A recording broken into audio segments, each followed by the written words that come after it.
Magandang araw! Kumusta ka na? Alam mo ba na meron akong napakagandang balita para sa'yo? Ito ay isang katotohanan.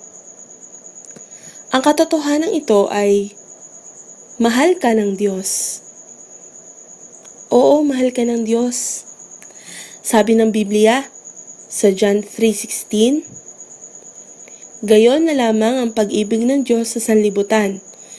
Kaya ibinigay niya ang kanyang bugtong na anak upang ang sumampalataya sa kanya ay hindi mapahamak, kundi magkaroon ng buhay na walang hanggan. Oo, nakita natin dito na gayon na lamang ang pag-ibig ng Diyos sa sanlibutan. Ibig sabihin, laki ng pag-ibig ng Diyos na hindi kayang ipaliwanag sa salita. Yung salitang gayon, ito ay lubusang nagpapakita ng sobra-sobrang pag-ibig sa iyo ng Diyos. Oo, napakalaki ng pag-ibig ng Diyos sa sanlibutan. Napakalaki ng pag-ibig ng Diyos sa iyo. Kaya ibinigay niya ang kanyang bugtong na anak. Walang iba kundi ang Panginoong Hesus. Upang ang sumampalataya sa kanya ay hindi mapahamak.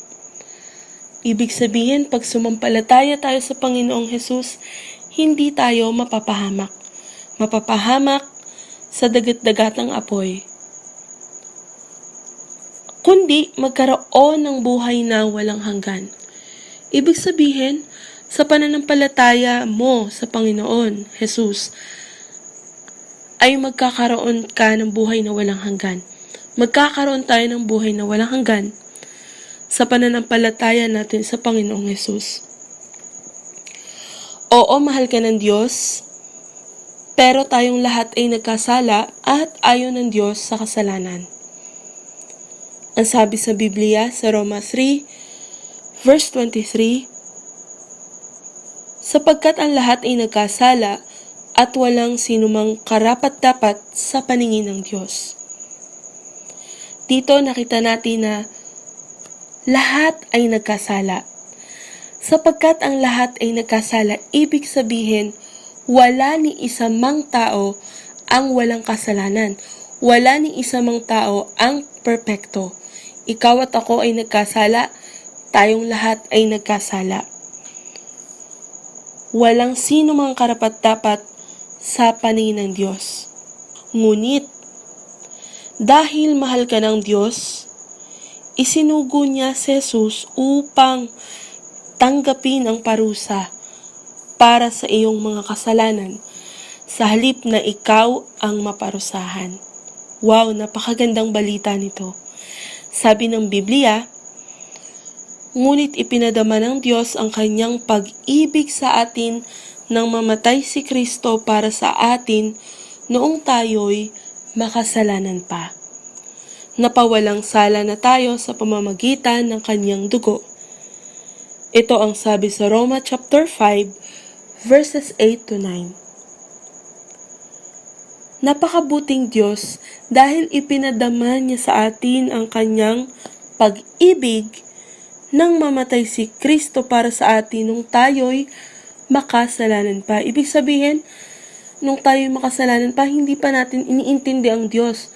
Wala tayong pakialam sa mga utos ng Diyos. Wala tayong pakialam sa paano ba mamuhay ng may kabanalan. Ibig sabihin, namumuhay tayo sa sarili nating kagustuhan. Pero kahit noong tayo pa ay makasalanan, noong tayo pa ay nabubuhay para lamang sa ating sarili, minahal na tayo ng Diyos. Pinakita na niya, pinadaman niya na sa atin ang pag-ibig niya sa atin.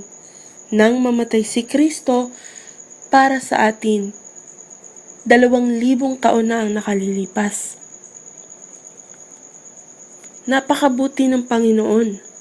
Ito ay dahil mahal na mahal tayo ng Diyos at dahil nang si Kristo ay mamatay para sa atin nung tayo'y makasalanan pa, napawalang sala na tayo sa pamamagitan ng kanyang dugo. Ibig sabihin, napawalang sala tayo, naging banal na tayo, naging malinis na tayo sa paningin ng Diyos sa pamamagitan ng banal na dugo ng Panginoong Hesukristo. Maniwala kang ginawa ito ni Jesus para sa iyo. Tanggapin mo ang inaalok niyang kapatawaran.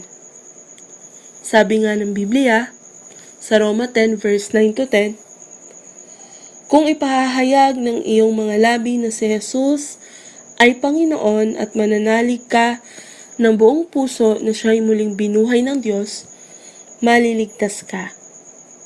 Sapagkat nananalig ang tao sa pamamagitan ng kanyang puso at sa gayoy na pawawalang sala at nagpapahayag sa pamamagitan ng kanyang labi at sa gayoy naliligtas. Wow! Napakalinaw ng salita ng Diyos na sinasabi dito sa Roma 10 verse 9 to 10. Kung ipapahayag ng iyong labi na si Jesus ay Panginoon, ibig sabihin meron kang kailangang gawin. Kailangan mong aminin. Kailangan mong bigkasin, sambitin ng iyong mga labi. I-confess ng iyong mga labi na si Jesus ay Panginoon. At mananalig ka ng buong puso na siya'y muling binuhay ng Diyos. Maliligtas ka. Ibig sabihin, kailangan na maniniwala ka ng buong puso mo. Alam mo sa puso mo na ang Panginoong Jesus ay namatay at muling binuhay ng Diyos sa ikatlong araw. At dahil doon, maliligtas ka. Sapagkat nananalig ang tao sa pamamagitan ng kanyang puso.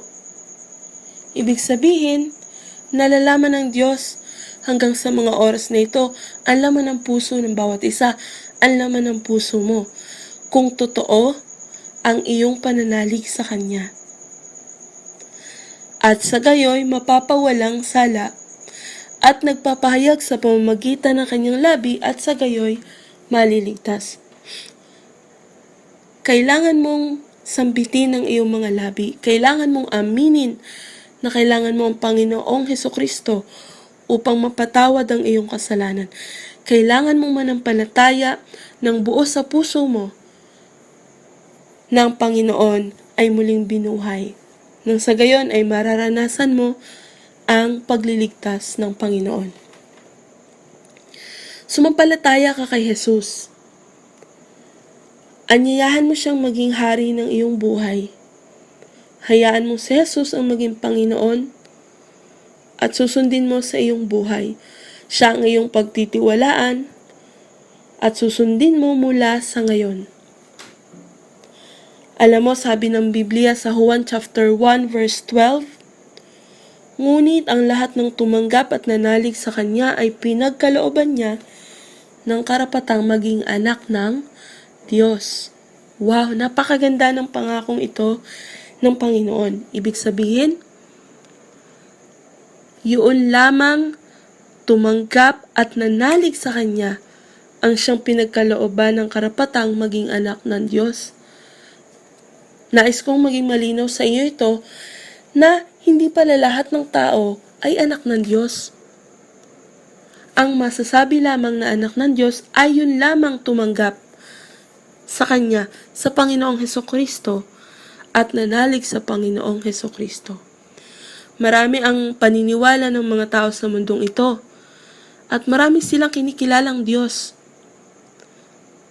Ngunit ang siya lamang tumanggap at nanalig sa Panginoong Hesukristo, siya lamang ang pinagkalooban ng karapatang maging anak ng Diyos. So, ibig sabihin, lahat ng ibang relihiyon ng mga tao sa mundong to na hindi kumikilala sa Panginoong Hesukristo ay hindi masasabing mga anak ng Diyos. Sa palagay mo ba, kailangan mong humingi ng tawad sa Diyos? Gusto mo bang pasalamatan ng Diyos dahil isinugo niya si Jesus na mamatay sa krus para sa iyo? Nais mo bang anyayahan si Jesus na maging iyong Panginoon at tagapagligtas? Okay, mabuti kung ganon. At dahil dyan, nais kong ikaw ay gabayan sa isang panalangin.